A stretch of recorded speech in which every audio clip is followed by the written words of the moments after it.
Você saberia dizer quem foi a primeira mulher a obter o título de cirurgiã dentista? Você saberia dizer qual a idade do dente humano mais antigo já encontrado numa escavação? Ou então você saberia dizer quem é a padroeira da odontologia e qual sua história? Quem foi o presidente, entre os presidentes mais conhecidos, que apresentou mais problemas dentários? Bom, pode ser que você saiba uma ou outra dessas perguntas, mas a partir de agora a gente vai falar um pouquinho a respeito de curiosidades históricas dentro da odontologia. Olá, para quem não me conhece, meu nome é Ricardo Esgura. Nesse canal a gente costuma falar a respeito de materiais dentários, a respeito de dentística, mas hoje em especial em comemoração aos 1000 seguidores, eu vou falar um pouco sobre fatos históricos que ocorreram na odontologia. Vou colocar como sendo então um tema para comemorar esses 1000 seguidores, trazendo um pouco de curiosidade, algum outro tipo de informação que não só os assuntos acadêmicos, né?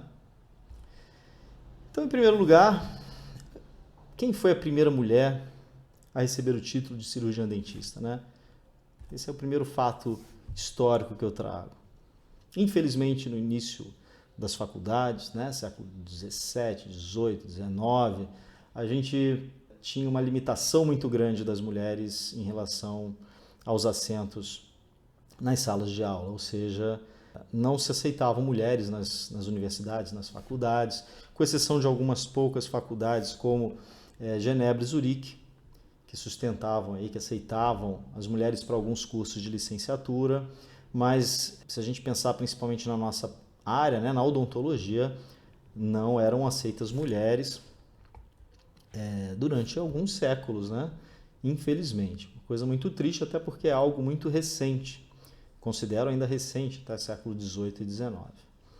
Nos Estados Unidos, então, registrado a gente não tem na Europa nenhuma mulher registrada como primeira cirurgiã dentista, apesar de já se imaginar que algumas mulheres poderiam e deveriam trabalhar como práticas, né? Nos Estados Unidos, uma das primeiras dentistas, cirurgiãs dentistas a ser reconhecida foi a doutora Emmeline Roberts. Ela casou com um cirurgião dentista, aprendeu o ofício na prática primeiramente, não era possível ela fazer a faculdade de odontologia, então ela só trabalhava com ele e por uma força do acaso o seu marido faleceu cedo e ela teve que continuar a forma de sustentar a sua família, ela continuou trabalhando como cirurgiã dentista com tudo que tinha aprendido com seu marido, né? Cuidando dos filhos, aquela luta que a gente sabe que para a mulher é super comum até hoje em dia, né? Jogar em todas as frentes. E sem o reconhecimento, né? Que naquela época não se dava mesmo, em termos profissionais. E então ela batalhou esse reconhecimento. A Associação Dentária Americana se recusava a reconhecê-la como cirurgiã dentista, apesar dela já trabalhar e manter uma clientela, né? Essa cirurgiã dentista só foi reconhecida em 1893, apesar de ter começado a trabalhar em 1859. Então ela ficou aí 33 anos trabalhando sem reconhecimento, sem um título, né, de cirurgião dentista. Apesar de ter sido a primeira cirurgiã dentista a trabalhar como cirurgiã dentista na América, ela não foi a primeira a receber o título ou o reconhecimento, como foi só em 1893. Tem uma dentista que sim, recebeu o título antes dela, apesar de ter começado a trabalhar um pouco depois, e essa cirurgiã dentista se chamava Lucy Berman Hobbs. Também começou a trabalhar antes de conseguir entrar numa universidade, porque não era possível entrar nas faculdades.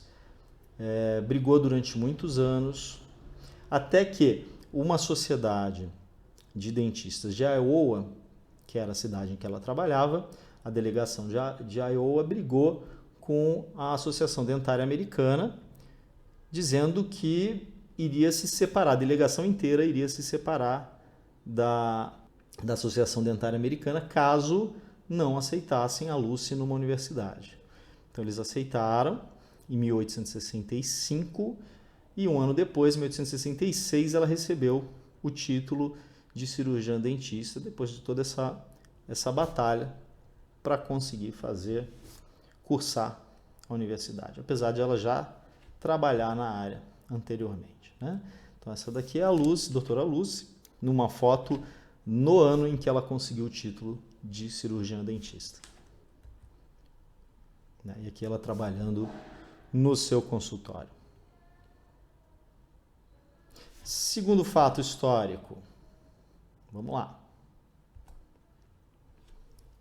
Bom, separei 2 fatos históricos que falam a respeito da antropologia, ou melhor, da arqueologia, de achados arqueológicos e que levam a um estudo do ser humano no passado, né? Um deles diz respeito a uma questão interessante, que é a divisão do trabalho que era feita 4.000 anos atrás, através de características descobertas nos dentes de mulheres.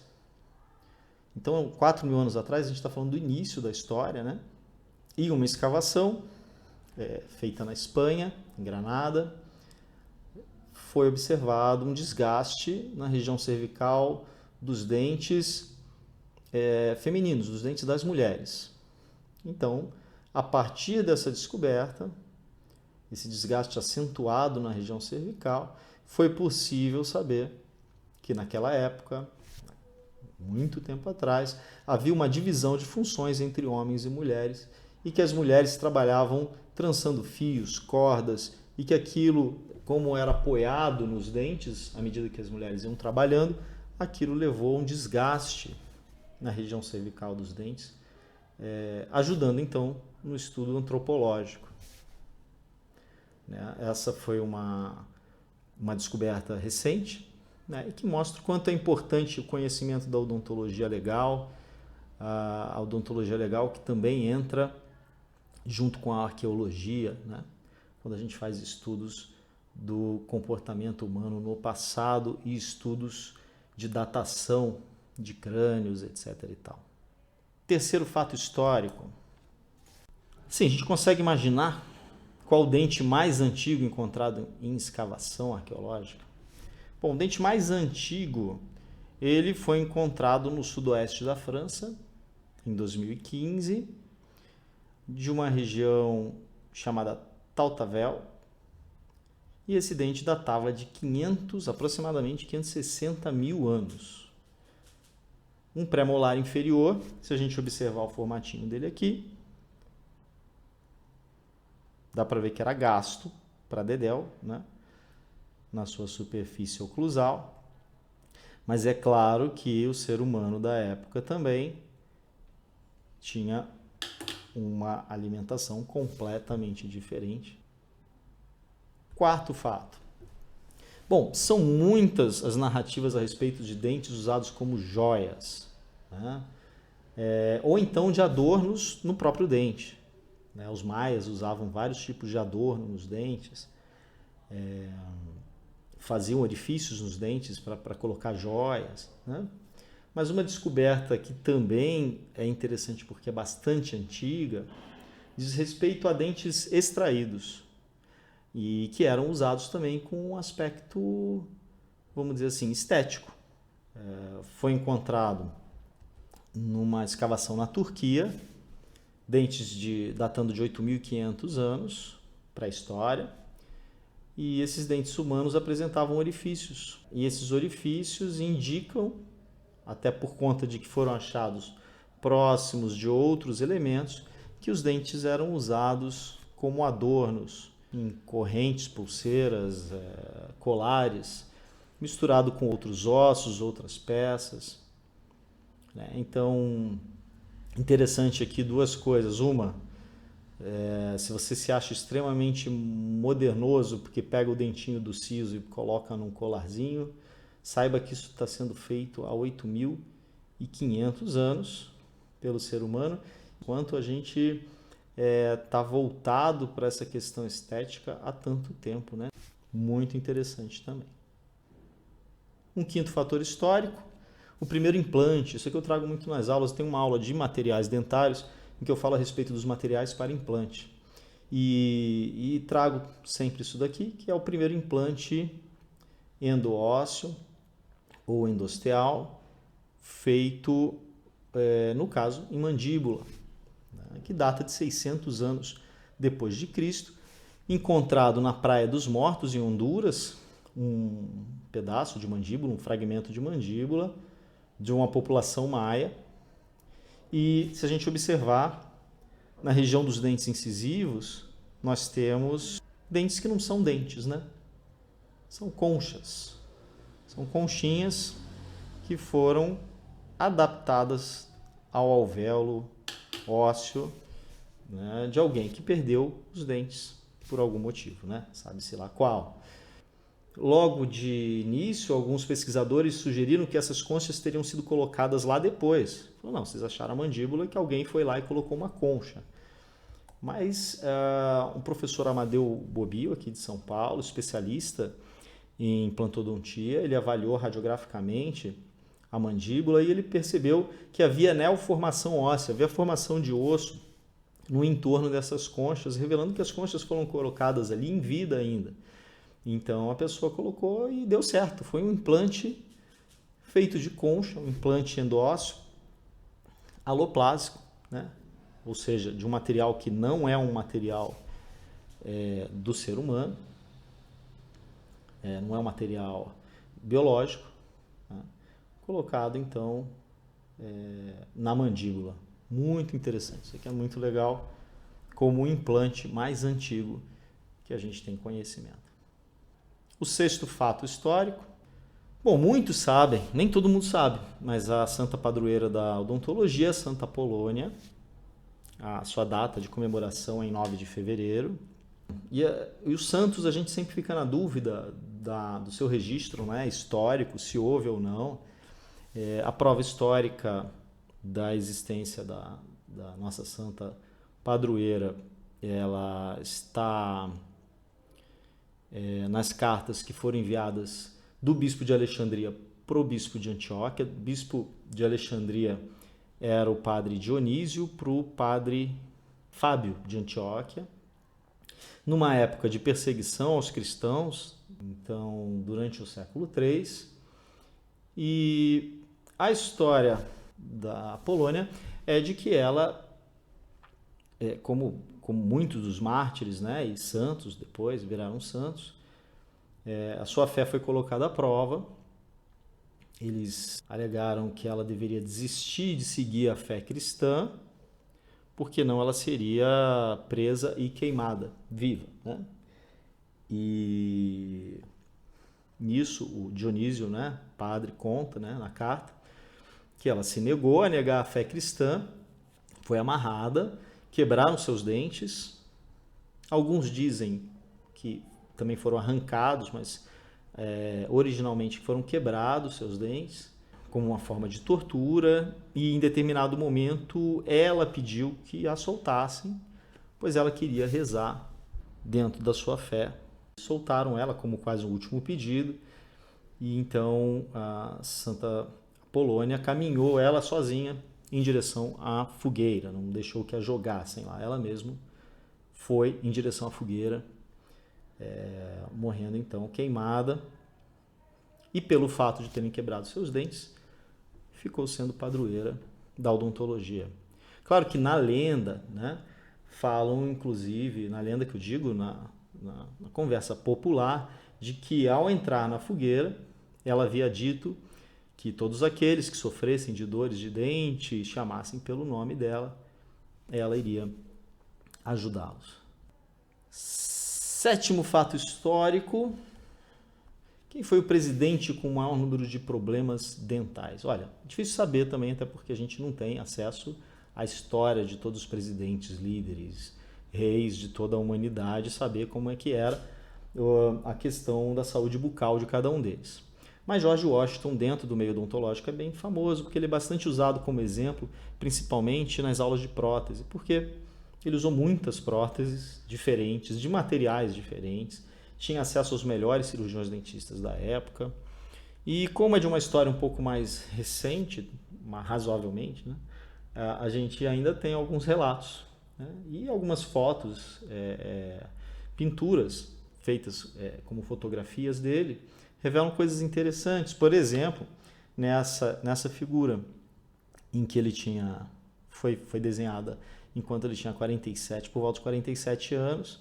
A gente pode observar na maçã do rosto esquerdo uma região mais afundada, próxima ao malar, né, esquerdo, que revela, na verdade, uma fístula, uma cicatriz de uma fístula, de um abscesso.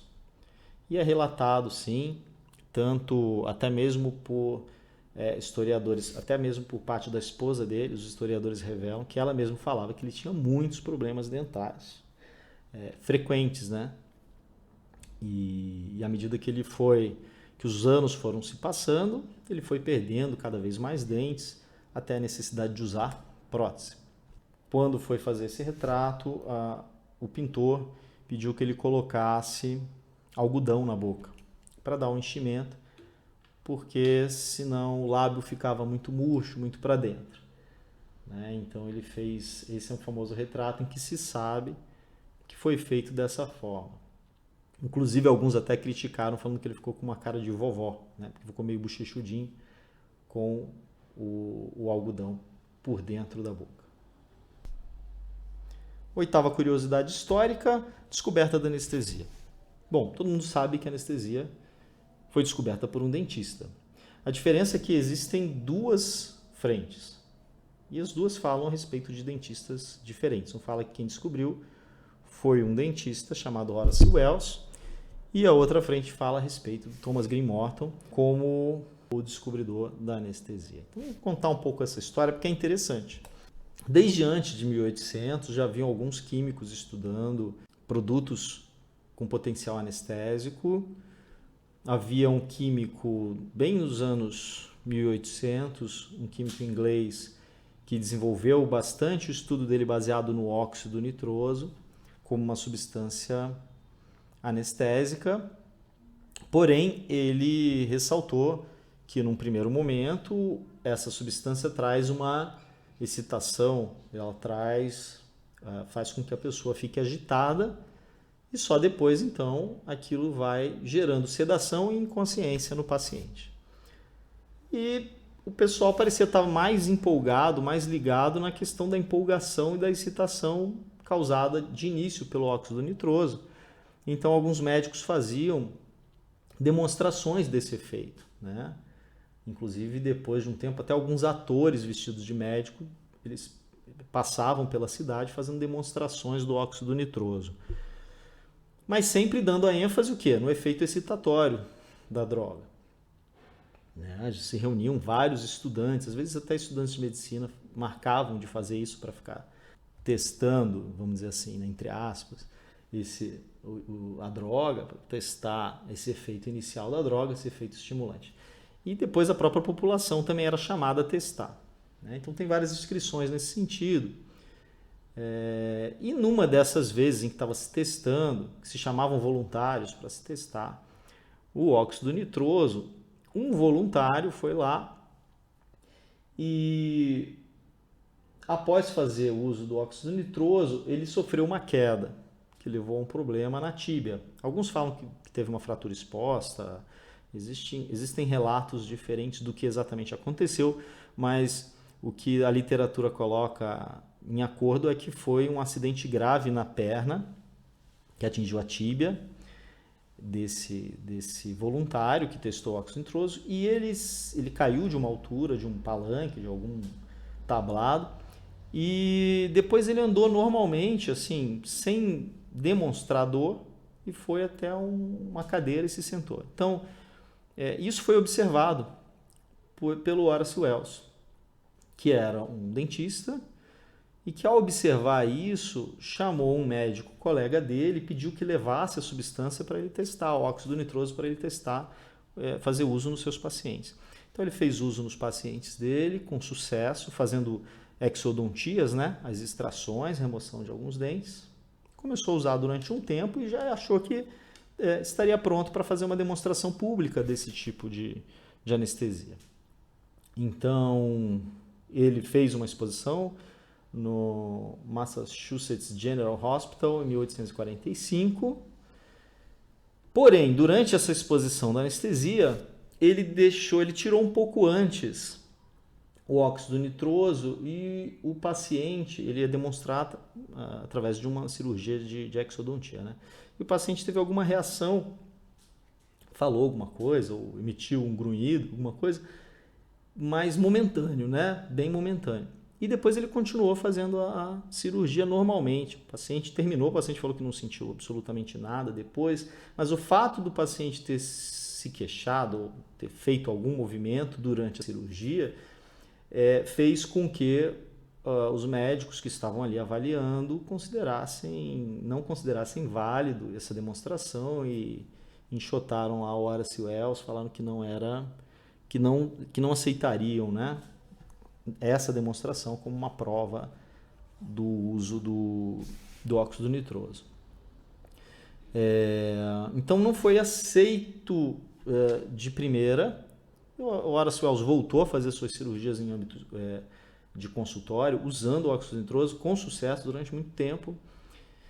E nesse interim, houve também o desenvolvimento de outras substâncias, né? Um ano apenas depois da demonstração do Horace Wells, o William Thomas Green Morton, né, que é também um dentista, testou o éter.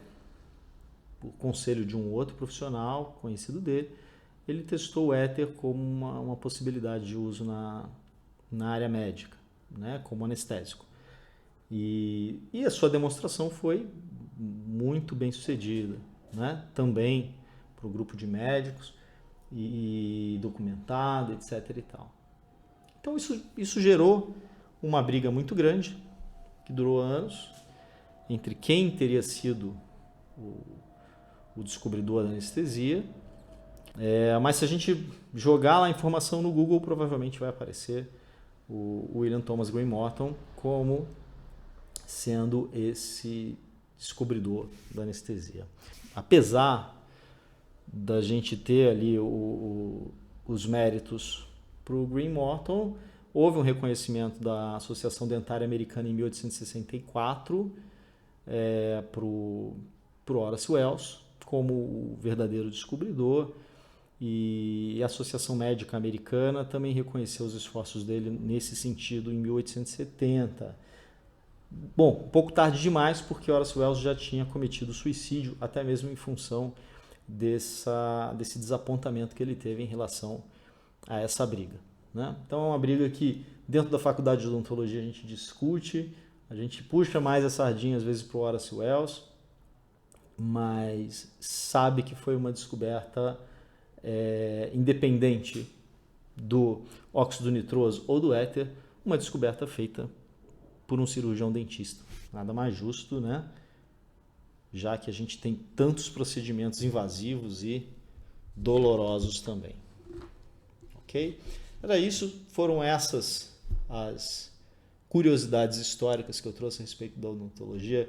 Espero que vocês tenham gostado. Obrigado por seguir o canal. E tem uma importância muito grande para mim, os 1000 seguidores agora. Aumenta muito a responsabilidade. Me prometo trazer também informações sempre de qualidade para aqueles que me acompanham por aqui. Tá bom? Até uma próxima.